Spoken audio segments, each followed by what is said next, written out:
Zakweli. Merci, elle nous a rejoint. Bonjour Yasmine. Bonjour Natacha, bonjour à tous. Et ce matin, nous accueillons Anzmi Toirdine, adjointe au maire de Pamandzi. Merci d'être avec nous ce matin. Bonjour madame. Bonjour, merci à vous. Alors, une question d'actualité d'abord. Le ministre Philippe Vigier est arrivé hier sur le territoire. L'accueil a été chaleureux à l'aéroport. Est-ce que tous les élus de la Petite Terre cautionnent cet accueil populaire ? Alors, nous concernant, nous, les élus de Pamandzi, on trouve vraiment dommage qu'il y ait une accueil chaleureuse de cette façon parce que Mayotte est en crise sur beaucoup de points, donc nous, on a préféré s'abstenir. On est content qu'il soit là, parce que Mayotte en a vraiment besoin de ce contact avec la métropole. Mais franchement, c'est bien dommage, avec des colliers de fleurs et autres, comme si tout va bien à Mayotte. Donc aucun élu de Pamandzi n'est allé à l'aéroport hier ? Non. Et donc c'est pas sa première visite sur le territoire. Par rapport à la crise de l'eau, est-ce que vous pensez que ce gouvernement a fait tout ce qu'il faut pour régler cette crise ? Alors, il y a des mesures qui sont données.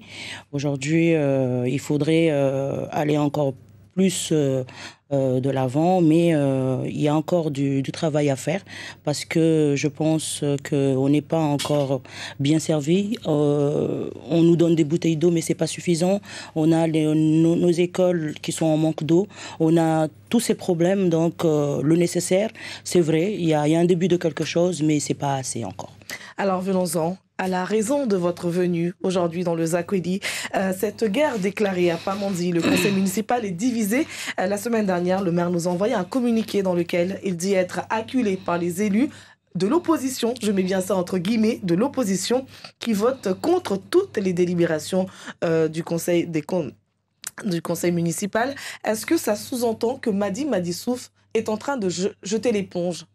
Alors, permettez-moi d'abord de saluer tous les Mahorais, et en particulier les habitants de Pamandzi, auxquels je rappelle que personne ne va jeter l'éponge. On est élu pour jusqu'à 2026 et on compte bien y rester. Parce que je pense que nos divergences politiques, à un moment donné, il faut les laisser de côté, parce que c'est pas ça nos raisons d'être là.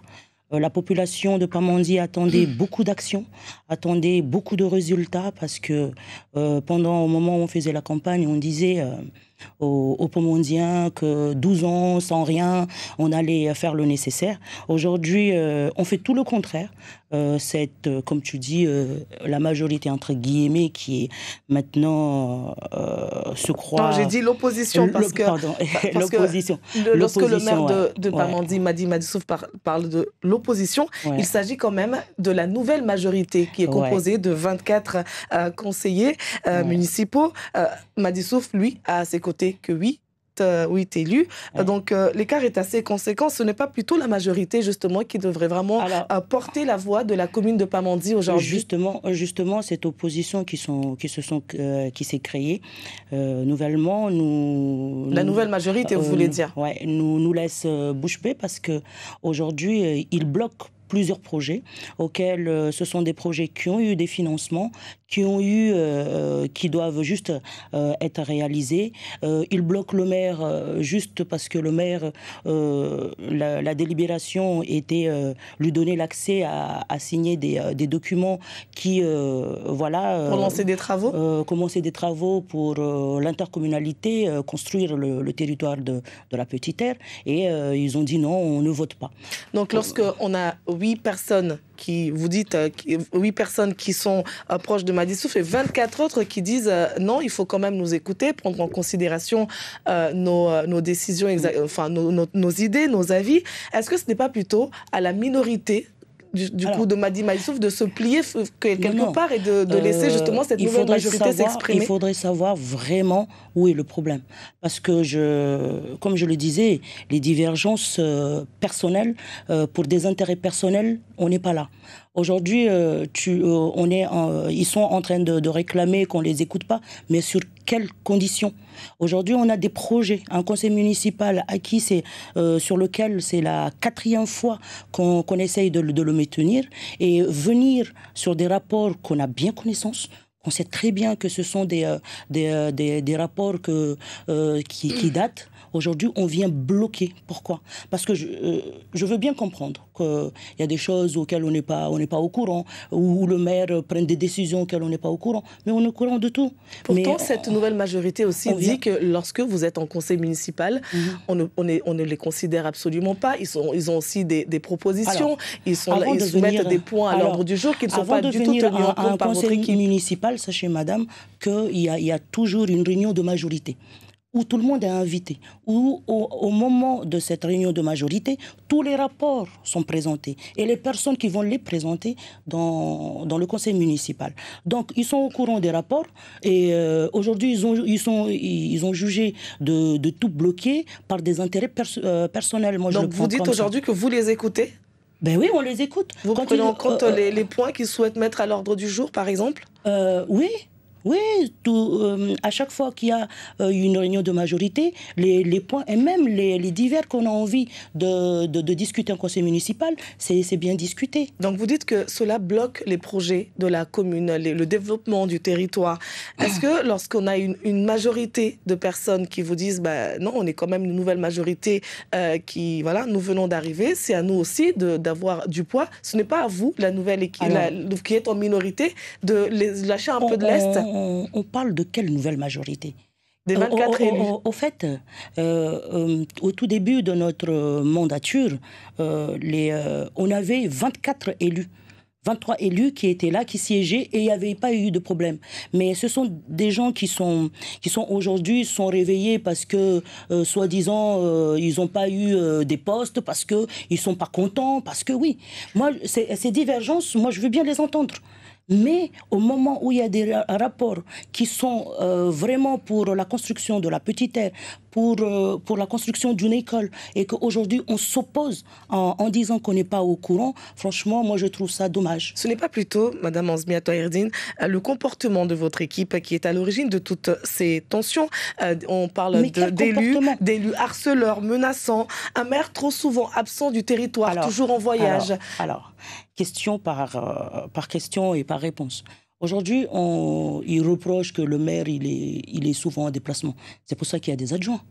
Dans quelle mairie vous voyez un maire tout le temps présent 24 heures sur 24? D'ailleurs, on dit justement, ces adjoints ne seraient pas mieux.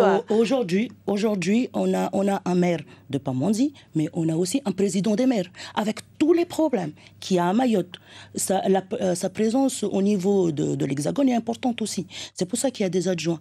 Mais aujourd'hui, quand on dit que le maire n'est pas là, donc la mairie stagne parce que le maire n'est pas là, je suis désolée. Mais ça servait à quoi, le fait de donner des délégations aux adjoints alors? Et justement, les adjoints aussi, on leur reproche aussi un comportement. D'ailleurs, on dit de vous, Madame Anzmia Toherdine, que vous, quand vous voyez, il y a des salariés dont, en tout cas, vous ne vous entendez pas, et vous n'hésitez pas à dire en face à une personne, je vais vous virer. Ah ouais? Non, jamais que cette personne vienne en face de moi me le dire que vraiment, madame, vous m'avez dit que vous allez me virer. On n'est plus dans le temps où les chefs des services pouvaient faire ce qu'ils veulent. On se sent harcelé, on se sent menacé, on va porter plainte. Et puis la justice jugera. Mais quand tu me dis que je t'ai menacé et que tu restes, tu n'as rien dit, c'est qu'il y a un problème. Ça veut dire que le problème vient de toi, mais pas de l'élu. Aujourd'hui, il y a pas, durant pratiquement 12 ans, Pamandzi n'a pas bougé. On a demandé un changement, mais en fin de compte, le changement arrive, on ne veut pas. On ne veut pas de ce changement. C'est quoi le changement pour vous? Le changement, parce qu'on a envie que des agents viennent au boulot à l'heure, qu'ils travaillent. On hérite d'une mairie qui a eu un déficit. On a envie que tout le monde se mette au travail. Tout ça, le maire, quand il le dit, attention, on a des problèmes. Si les élus ne vont pas chercher les informations... Est-ce que c'est le fait de le dire ou c'est la manière de faire, la manière de le dire, de dire à des agents, essayez de travailler mieux, essayez d'arriver à l'heure... C'est peut-être la manière qui n'est pas bien ça, on le fait. perçue. On encourage, parce que dans notre politique, la première chose qu'on essaie de mettre en place, c'est revoir l'administration générale. C'est voir, parce que depuis 30 ans, et on a des agents qui sont là, qui ont stagné, qui n'ont pas évolué. C'est cette manière-là, refaire les fiches de poste, voir et mettre en place chaque agent, essayer de travailler dans une bonne attente. Mais quand aujourd'hui, toi, élu, tu attends des projets, tu veux des actions, que les choses n'arrivent pas, à un moment donné, tu hausses le ton. Mais c'est pas pour menacer ou c'est pas pour décourager les gens, non. Pamandzi, c'est pour nous tous. La Petite Terre, c'est pour nous tous. Selon nos informations, Madame le maire, la commune de Pamandzi, je vais y arriver, se débarrasse des cadres, notamment le nouveau DGS arrivé récemment, le directeur des services techniques et bientôt aussi le chef de la police municipale, tous dans le collimateur, tous précipités vers la sortie, vrai ou faux? Le chef de la police, c'est lui-même qui a demandé à aller ailleurs. Sous pression, selon nos informations, encore une fois. Sous pression? Non, du tout. Du tout. C'est pas sous pression. Donc, il a demandé à aller ailleurs.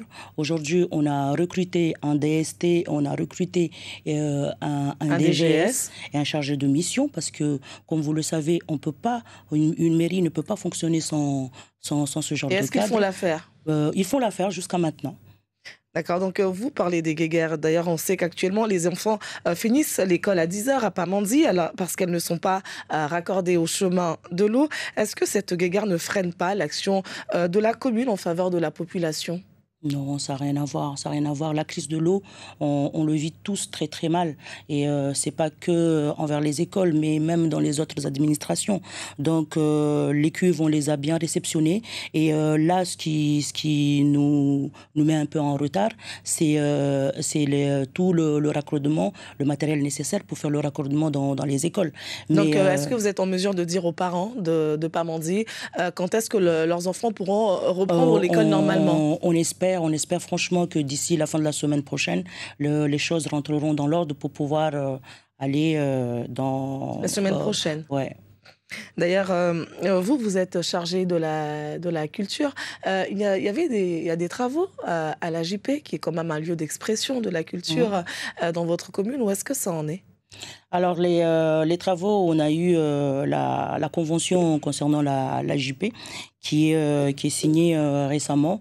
Donc, on espère bientôt commencer les travaux, mais à quelle date, je ne sais pas. C'est la deuxième phase. Sachez qu'on a réceptionné la première phase qui était la clôture du toit. Là, on attend le début des travaux pour la deuxième phase. Alors, on apprend qu'il y a des agents de la commune qui ne sont pas rémunérés. Alors, ça, c'est ça sera comment dirais-je, notre conseil municipal de ce soir, où il y a les PEC qu'on a recrutés récemment des PEC.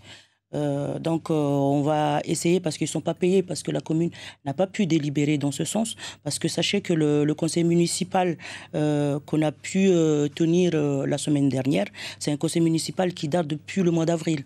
Donc, qui a été reporté par X ou Y raison, mais que le préfet tenait absolument de refaire ce même conseil municipal avec le même ordre du jour. Donc, pourquoi vous parlez du préfet ?